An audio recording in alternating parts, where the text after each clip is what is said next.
профсоюз федерациясына өтүнүчтөр менен келип эксперт болуп берген биринчиден. Жерлер мыйзамсыз сатылуу боюнча бүт фактылардын баары ачылган.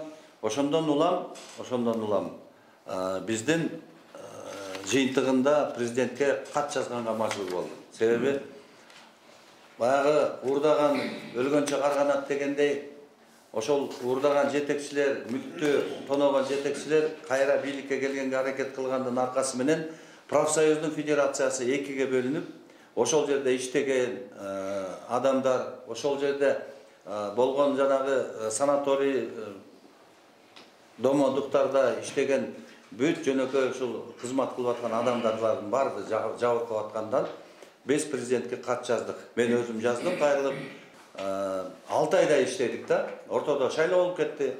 6 ай иштегендин аркасы менен биз көптөгөн кемчиликтердин бар тең мурунку чыгарылып аткан кемчиликтерди далилдедик, тактадык. Президентке бардыгы тең бул жерде айтылат, кайрылууда. Ошол 2007-ден баштап 2018-жылга чейин 74 объектилер сатылып кеткен. Анын ичинде жерлер бар, кыймылсыз мүлктөр бар. Эми укмуш эле болгондо бул коомдун мүлкү деп профсоюздар мыйзамында жазып турат. Коомдун мүлкү, профсоюздун мүлкү, коомдук мүлк сатылууга тыюу салынат деп жазылган. Ошол мыйзамга карабастан уставды өздөрүнүн кызыкчылыгына жазап алып, бардыгын иликтеген үчүн айтып атам. Жеке менчик түрүндө баягы коомдук жеке менчик уюм деп Минюстан булар свидетельство алган. Ошонун негизинде жеке менчик катары, ошо жеке менчиктин мыйзамы менен колдонуп булар жерлерди да мүлктөрдү сатышкан. А профсоюздун мыйзамында болсо булар ошону колдонуш керек эле. 20-статьясынын 1-эле пунктунда жазылып турат. Имущество профсоюза является коллективной собственностью, не подлежит приватизации. Дос Улан деген Торайгырда, Ысыккөл районунда турат, өзгөр билесиңер, балыкчыдан алыс эмес. 23 гектар жери бар экен, ошонун 5 гектарын сатып жиберишкен экен. Бул сатканы мыйзамдуу деп барганда, булар 5 гектар жерди эми ушул жер абдан мындай өкүндүрөт да жөнөкөй адамдарды. 5 гектарды 945 000 сомго баалап, bir күндүн ичинде сатышкан. Bir күндүн ичинде кат келип түшкөн буларга, ошол курор эмеден Досулан жетекчисинен Раматыл каза болуп калыптыр. Алар болсо бюрого жазышкан, булардын бюросу бар, ал президиум бар. Президиумга беришет, президиум bir күндө чыгарат. Анан кийин федерацияга беришет, bir күндө чыгарат. Федерациянын дагы кеңеши бар. Кеңеши дагы bir күндө чыгарат, макул 5 гектар сатылсын деп. Анан курорт туризмге Темиралиев дегенге, ошолдо Темиралиев деген болсо тапшырышат. Siz покупательди табыңыз, siz жердин баасын чыгарыңыз дегенде ада ошол күнү эле жаңы болбасам 27 март болуш керек эле. 7 март 27-жылы 1 күндө бүт баарын чыгарып туруп, ал паркты 1 күндө баалап, покупательди 7 күндө таап туруп сатып жиберишкен. Факт налицо турат, силерге айтып бердим. Урурлуктун налицо, жеген налицо турат. Иш козголгон бойдан бүгүнкү күнгө чейин бүтпөйт да. Көрдүңөрбү? Бул жакта кандай? Болгондо дагы Бозгунбаевди алып келип сен саткан экенсиң деп камаганын ордуна кайра ал бийликти талашып жанагынтип захват кылып жүрөт. Буга значит чоңдордун бир киришкен мындай волосатый рука деп коет орустарчы. Ошондой колу бар да буларда. Аны да табыш керек. Бардыгынан кече жогорку кеңеште айткандай, биз колдобой койсок, комитеттен посолду тияктан алып атып президентке мындай кол коюп бергенди табыш керек дегенде, буяктан да ошондой колдогондорду табыш керек. Наказать этиш керек бар. Здравствуйте, уважаемые участники пресс-конференции. Я хочу, разрешите представиться, Станбекова Венера Арабаевна, заведующая отделом маркетинга Управления Кыргыз-Курорт-туризма. Я вот хочу еще отметить, что вы посмотрите, кто митингует за профсоюзы. Это все одни и те же лица. Осмонов, Бабаева, Токтагулов, Токобаева. За что они борются? Где вообще 700 000 членов профсоюза? Никто не знает. Это только те председатели комитетов, которым выгодно оставаться на своих местах. Очень хорошо, как говорится, теплые местечки. Вот, поэтому я хочу сказать, что профсоюзы на сегодняшний день зашли в тупик. И, по-моему, без вмешательства президента здесь уже, по-моему, ничего нельзя решить. Жана Эсенгул Байдалович туура айтып кетти.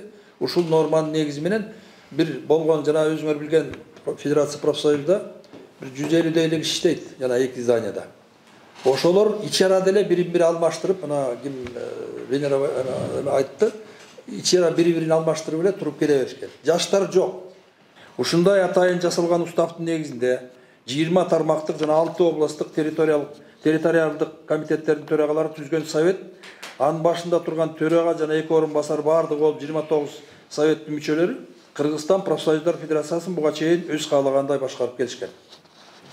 Өз каалагандай башкарууну кесепетинен Кыргызстан профсоюздар федерациясынын жетекчилери федерациянын карамагында мүлктөрдү 2000 жылдан бери сатып тонап келишкен.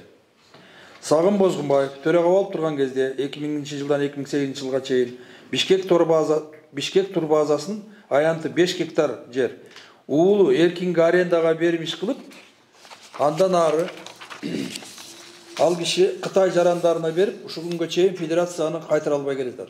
2008 жылдан бери. Мындан тышкары Сагын Бозгунбаев Сыкөл районундагы Торайгы айылына жанашкан улан балдар жөнүндө айттык. 5 гектар. Бул киши 2008 жылы Көгүлтүр Сыкөл санаториясында путевкаларын мыйзамсыз сатканына байланыштуу жумуштан алынган советтин чечими.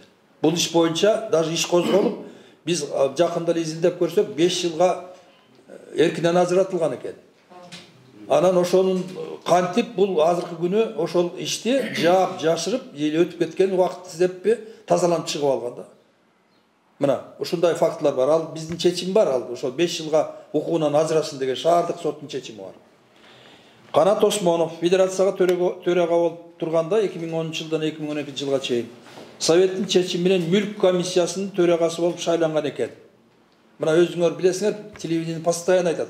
Мен 10 жыл мүлк комиссиясынын төрагасымын деп. Ушул кишинин эмесинин аркасында жанагы мен айтып аткан маселелер, андан кийинки мына силер айтып аткан маселенин баары бул кишинин көзөмөлү менен сатылып кете берген. Эгер мүлк комиссиясынын төрагасы болсо, эмне себептен муну ушундай уруксат бере берген? Бул киши дагы 2012 жылы Федерациянын советтин чечими менен кетирген жүйөлүү кемчиликтер үчүн жумуштан алынган экен. Ал эми Асылбек Токтогулов Федерациянын төрагасы болуп турганда, бул киши Осмоновдон кийин 12 жылдан 15 жылга чейин Федерациянын мүлкү болгон Аламидин районундагы Воронцовка айылына жанаша жайгашкан Гвоздика балдар эсала жайын аянт 6,3 гектар жерди Тоң районундагы Тала жердеги 0,7 гектар жерге алмашкан. Өзүңөр ойлоп көрсөңөр 6,3 гектар жерди 0,7 70 сотка жерге алмашып туруп, ошондой жол менен сатып ийген да. Мындайча айтканда, буймалаган да, буйдамалаган.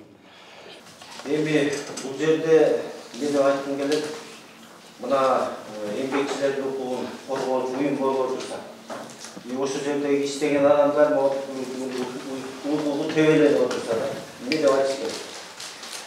Эң биринчиден бул жерден бул эмгекчилердин укугун коргоочу уюм болуп түзүлгөн уюмду бир 5-6 адам коррупциялык, мафиялык системага айландырып, бүт бардыгын менчиктеп, мондай беспредел кылып отургандыгы, ушул уюмду бүгүнкү күндө жок кылгандыгы мына көрүнүп эле турат, ачык айкын. Аны мына Эсенгул Байдалиевич абдан толук ушу комиссия менен иликтеп чыккан экен. Мен эмнени сунуш кылам? Мына бардык көйгөйлөрдүн бардыгы айтылды. Эң биринчи бул реформа болуш керек, укуктук талаага келиш керек.